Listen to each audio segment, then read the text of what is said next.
Good morning friends, welcome back to my channel. मैं सोनम अपने channel Sonam Sharma lifestyle पे आप सभी का स्वागत करती हूँ। तो फ्रेंड्स, कैसे हो आप सभी? आप सभी को सावन की आखिरी सोमवार की ढेर सारी शुभकामनाएं। आप सभी का दिन मंगलमय हो और आप सभी एकदम स्वस्थ रहे, मस्त रहे और भोले बाबा की अपार कृपा आप सभी के ऊपर बरसे और मुझ पर भी बरसे और सभी जो है बहुत खुश रहे अपने अपने घरों में। इसी शुभ कामना के साथ आज मैं अपने ब्लॉग की शुरुआत कर रही हूँ। तो फ्रेंड्स, मॉर्निंग का टाइम है और आज सोमवार है। मम्मी जो है आज के दिन ना पूरा आसन का भगवान सब निकाल करके और बढ़िया से पोंछ करके पूरा आसन सजा करके पूजा करती है और फिर मंदिर भी जाती है। तो यहाँ पर तैयारी हो रही है और यहाँ पर मैं मतलब नहा वहा करके मेरे हस्बैंड मुझे लेने आ गए थे। मैं जा रही हूँ मंदिर इनके साथ और यहाँ पर मैं पहुँच गई हूँ मंदिर और भोले बाबा का हम लोग दोनों मिल करके किस तरह से पूजा करते हैं ना, आज मैं आप लोग के साथ में शेयर कर रही हूँ। तो मम्मी का पूजा होने में ना बहुत लेट था घर पे। मम्मी को बहुत टाइम लगता है, 2 घंटा 2.5 घंटा लगता है घर में पूजा करने में और फिर उसके बाद मंदिर जाने में। तो मैं अपने हस्बैंड के साथ ही मंदिर आ गई हूँ और यहाँ पर हम लोग भोले बाबा का अभिषेक कर रहे हैं। भोले बाबा को सबसे पहले मैं सब फूल माला हटा करके जल अभिषेक कर रही हूँ। मतलब भोले बाबा को सबसे पहले जल चढ़ाती हूँ। मैं किस तरह से पूजा करती हूँ वो आप लोग के साथ शेयर कर रही हूँ। तो मैं पहले जल चढ़ा दी, उसके बाद में भोले बाबा पे दूध चढ़ा दी। मैं कहा जाता है ना सबसे पहले मतलब नीचे में जो गणेश जी का स्थान है वहाँ, फिर कार्तिक जी के स्थान पे, फिर उसके बाद में जो है हस्त कमल जो है अशोक सुंदरी जो है उनकी बेटी, उनका स्थान होता है वहाँ पर। फिर पार्वती माता का हस्त कमल होता है, उस पे जल चढ़ाना चाहिए और उसके बाद में भोले बाबा पे जल चढ़ाना चाहिए। संपूर्ण परिवार को मतलब एक साथ में जल दिया जाता है। तो इस तरह से मैं पूजा करती हूँ और उसके बाद में दूध के बाद फिर जल चढ़ाकर उसके बाद में दही का अभिषेक करेंगे हम। दही से भोले बाबा को मतलब कि पूरा अच्छे से दही डाल करके बाबा का जो है अभिषेक करेंगे। बोले जाता है ना पंचामृत से भोले बाबा का अभिषेक किया जाता है। तो बस यहाँ पर मैं भोले बाबा का थोड़ा सा सेवा कर रही हूँ। हम लोग तो बहुत कम ही मतलब कर पाते हैं, लेकिन जितना हो सके सोमवार के दिन मैं जा कर के पूजा पाठ करती हूँ अपने हस्बैंड के साथ ही। ये बोले कि चलो तुम मम्मी के साथ मत जाओ, मेरे साथ चलो। क्या बोलते हैं, आज लास्ट सोमवार है तो चलो मेरे साथ। तो मैं बोली ठीक है चलिए फिर चलते हैं। तो वो लेने आ गए थे ना, तो फिर मैं इनके साथ चली गई थी। तो यहाँ पर दूध से हो गया, फिर दही से कर दी। उसके बाद ये मधु है, मधु से मैं भोले बाबा का अभिषेक कर रही हूँ। हाँ, उसके बाद में मतलब दूध, दही, मधु और घी और उसके बाद में 3 चीज़ हुआ ना, दूध, दही, मधु 3 चीज़ हुआ, फिर घी चौथा चीज़ हुआ और 5वां मतलब कुछ मीठा चढ़ा दी। वैसे तो चीनी वगैरह चढ़ाया जाता है, तो मैं मीठा प्रसाद संदेश ले गई थी ना, तो वही चढ़ा दी। तो हो गया पंचामृत। किसी तरह से मतलब 5 चीज़ों से भगवान का जो है हम लोग अभिषेक करते हैं। नहीं, और गन्ना का जूस भी लेके गई थी। बोला जाता है कि गन्ना का जूस चढ़ाने से मतलब गन्ना का रस जो है वो चढ़ाने से ना संपन्नता आती है, कहा जाता है। जैसे उतना तो पूजा का नियम हमको उतना खास पता नहीं है, लेकिन अभी थोड़ा बहुत जैसे कि प्रदीप मिश्रा जी जो है गुरु जी, वो बताते हैं जैसा जैसा वैसा वैसा अभी हम लोग करने लगे हैं। तो वो बताए थे कि गन्ना का रस जो है वो भोले बाबा पे चढ़ाने से संपन्नता आती है। तो वो गन्ना का रस भी हम लोग चढ़ाए हैं। और चावल चढ़ाने से बोलते हैं कि कभी जो है अन्न धन की कमी नहीं होती है घर में। तो जैसा जैसा गुरुजी बताते हैं ना वैसा वैसा हम लोग करते हैं। और बेल पत्र तो भोले बाबा पे ज़रूर चढ़ाना चाहिए, क्योंकि बेल पत्र बोलते हैं अगर आपके पास नहीं भी है ना बेल पत्र, मंदिर का चढ़ा हुआ बेल पत्र भी अगर आप उठा करके चढ़ा दोगे ना, तो वो भगवान जी जो है स्वीकार कर लेते हैं, ऐसा कहा जाता है। तो बेल पत्र, धतूरा का माला और वो जो भोले बाबा पे सफ़ेद फूल चढ़ता है वो हम चढ़ा सकते हैं। तो इस तरह से मैं भोले बाबा का जो है पूजा करती हूँ। और बेल पत्र में मधु जो है लगा करके, मधु और घी लगा करके भोले बाबा पे चढ़ाने से पति पत्नी के बीच में जो भी झगड़ा लड़ाई कलेश होता है ना, वो नहीं होता है, कहा जाता है। इसलिए मैं बेल पत्र में मधु और घी लगाकर हम लोग चढ़ाए हैं। और यहाँ पर हम लोग चावल चढ़ा रहे हैं भोले बाबा पे। तो मतलब जैसा जैसा मतलब एक गुरु का मार्ग दिखाने के लिए गुरु का होना ना बहुत आवश्यक है जीवन में।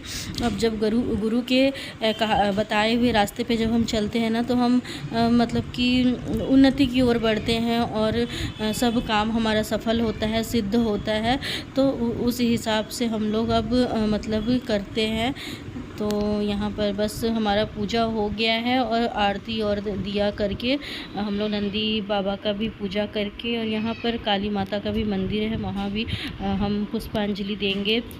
तो इस तरह से हम लोग जो है भोले बाबा का पूजा किए हैं। और कहा जाता है कि भोले बाबा के मंदिर से जो भगवान का चढ़ा हुआ जल है, चना अमृत जो है, वो ज़रूर से लेना चाहिए। लोटा जो है खाली लेकर नहीं आया जाता है, तो लोटा में भोले बाबा का चढ़ा हुआ चना अमृत ज़रूर लेकर आना चाहिए और उसे जो है अपने आँखों में लगाना चाहिए और उसे जो है ज़रूर से ग्रहण करना चाहिए, पी लेना चाहिए।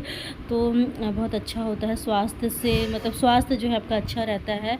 और भोले बाबा के शिवलिंग पे अपना मस्तक को ज़रूर से मतलब सटाना चाहिए। इससे क्या होता है ना, मस्तक जब आप भोले बाबा के शिवलिंग पे सटाते हैं ना, तो आपका जो बिगड़ा हुआ किस्मत रहता है ना, वो जो है संवर जाता है। तो भोले बाबा को मतलब कि अच्छे भोले बाबा के ऊपर मस्तक ज़रूर से अपना सटाना चाहिए। आपके किस्मत में कुछ भी बुरा या फिर कुछ भी गलत रहता है ना, वो सही मतलब सही में बदल जाता है। तो बस अभी मैं नंदी बाबा पे जल चढ़ाऊँगी और फिर काली माता की पूजा करूँगी। और भोले बाबा को जैसे कि भांग बहुत प्रिय होता है, तो भोले बाबा पे हम लोग भांग भी चढ़ा दिए हैं। उनको अबीर गुलाल ये सब भी चढ़ाया जाता है। तो जितना मैं जानती हूँ उतना मैं आप लोग के साथ शेयर करी हूँ।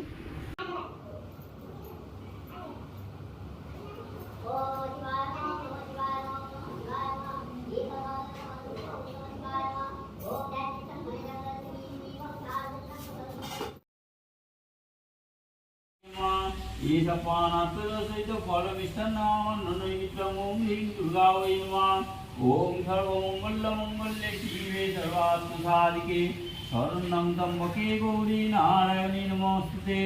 सृष्टिस्थिति विनाशनं शक्तिभूते सनातनी गुणाश्री गुणोमयी नारायणी नमोस्तुते।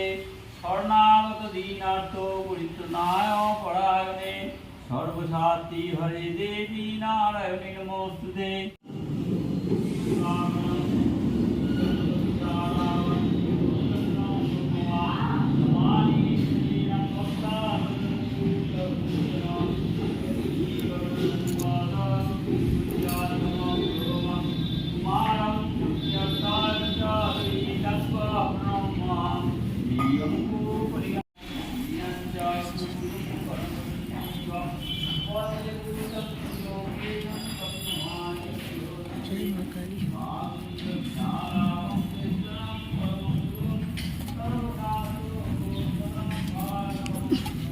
पंडित जी कुछ लाने बोले हैं, वो गए हैं खरीदने के लिए। आ जाए, पंडित जी के कुछ काम से गए हैं, आ जाए तो मैं निकलूँ। फिर मेरा बेटा सोया हुआ है, उठ जाएगा। हम लोग के पास का है ना मंदिर, तो पंडित जी सब पहचान के हैं।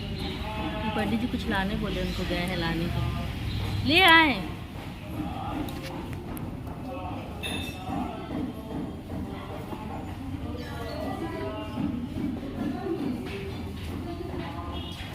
ले आए पंडित जी, क्या लाने बोले ना, दे दे क्या ही जल्दी। बैठिए, 5 मिनट बैठ के जाना चाहिए।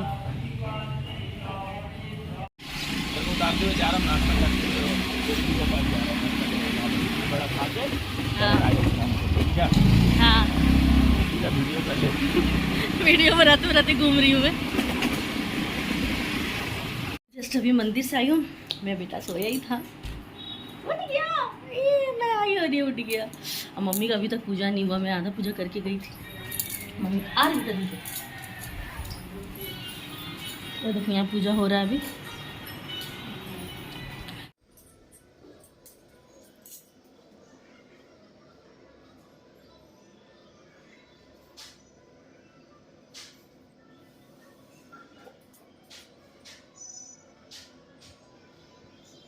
मैं ना आ गई मंदिर से और मेरे को बहुत ज़ोर से भूख लग गया था, तो मैं जा रही नाश्ता बनाने। फटाफट से हलवा बना लेती हूँ, जल्दी हो जाएगा। बहन तो उपास है और मैं और मम्मी खाएंगे, तो हम लोग 2 जन के लिए हलवा बना रहे हैं। और पापा और भाई तो है नहीं, बाहर गया हुआ है, कल आएगा वो लोग। तो बस मम्मी और मेरे लिए हलवा बनाऊँगी अभी मैं।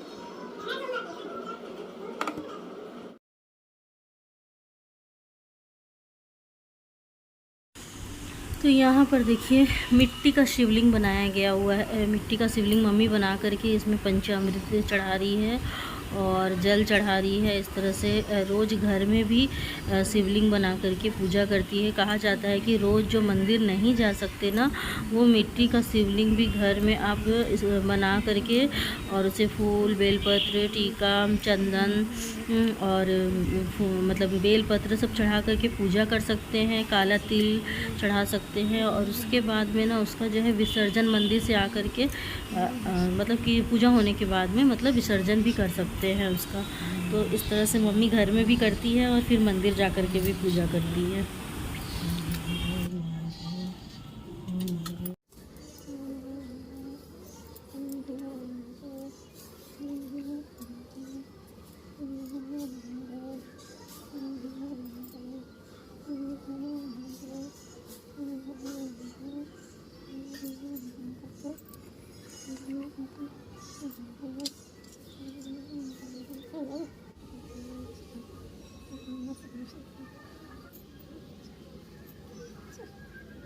मम्मी का अभी हुआ है, तैयार वार हुई है, अभी मंदिर जा रही है। बहुत लेट हो गया, मम्मी को बहुत टाइम लगता है पूजा पाठ करने में, तो अभी मम्मी मंदिर जा रही है।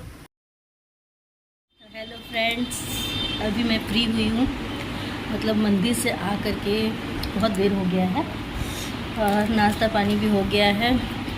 तो मैं सोची चलो आप लोग से थोड़ा सा बातचीत कर लूँ। अपना हेयर कट दिखाना था मुझे इतना छोटे छोटे कर दी ना, मम्मी से जो डांट पड़ा ना मेरे को। बात वो ये बोलती है इतना सुंदर हेयर था, लंबा लंबा पूरा कटवा ली। इतना गुस्सा कर रही थी, बोलती है लंबा लंबा हेयर कितना सुंदर लगता है और ऐसे भी लड़की लोग को लंबा हेयर रखना चाहिए, लक्ष्मी का प्रतीक होता है, उसके पास में लक्ष्मी रहता है। मैं बोली नहीं टेंशन मत ले, लक्ष्मी मेरे पास हमेशा रहता है। आईब्रो भी बनवा ली, अब थोड़ा शक्ल थोड़ा अच्छा दिख रहा है ना, नहीं तो कैसे भूतनी की जैसे दिखती थी मैं। वैसे मुझे भी अच्छा नहीं लग रहा हेयर काट के, बहुत अखर रहा था। मैं इतना इतना हेयर काटती थी, मैं खुद कटवाई और बोल रही काट दी थी। मैं ना पूरा लट हो जाता था, कंघी करने नहीं सकती थी मैं, छोटा बच्चा लेकर होता नहीं है, इसलिए थोड़ा छोटा कर दी कि फटाफट झाड़ लूँगी। कुरकुरे खा रही बैठ के, मेरा बेटा स्कूल गया हुआ, नहीं तो वो मुझे एक तो भी खाने नहीं देता। हलवा खाई ना, मीठा मीठा मुँह कैसा लग रहा था। नीचे में बगल में दुकान है, गई जाके लेके आई कुरकुरे और एक बिंगो लेके आई इसके लिए। बाबू आएगा स्कूल से तो खाएगा, और कुरकुरे मैं खा रही हूँ। अपने घर आने से इंसान भूल जाता है कि 2 बच्चे की मम्मी हूँ, बच्चा बन जाते। बहन बेचारी उपास है, इसलिए मैं ये रूम में आके खा रही हूँ और सोमवार का व्रत करी है। मम्मी लहसुन प्याज नहीं खाती है और आज कल एकादशी था, चावल नहीं खाई, आज भी चावल नहीं खाएगी। व्रत नहीं रखती है लेकिन आज भी चावल नहीं खाएगी। फिर मैं अपने लिए खाना बना रही हूँ, मैं मेरे बेटा के लिए दाल चावल चोखा बना लूँगी। और आप लोग ना फ्रेंड्स मेरी वीडियो को देखा कीजिए, मुझे सपोर्ट कीजिए, ज़्यादा से ज़्यादा शेयर कीजिए प्लीज़ प्लीज़ प्लीज़।